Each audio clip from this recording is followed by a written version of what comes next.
Greetings from Wichita's place of refuge and restoration, the Union Rescue Mission.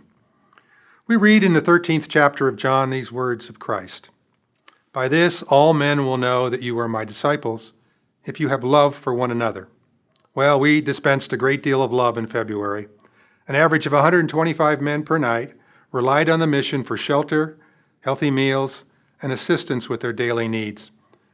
Our overnight shelter never closes.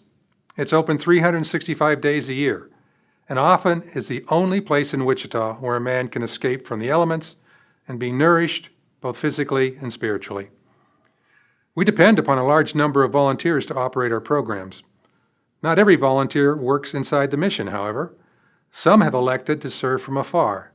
They've adopted men in our Life Change programs. These volunteers pray for, write letters of encouragement to, and offset through their contributions the curriculum costs for men in New Beginnings. This involvement in their lives has a profound impact on the men at the mission. Here's a letter that one man, Patrick, wrote in response to cards he received from the Sunday school class that adopted him. I'm glad that you wrote to me because I really need a lot of work to become the person that God wants me to be.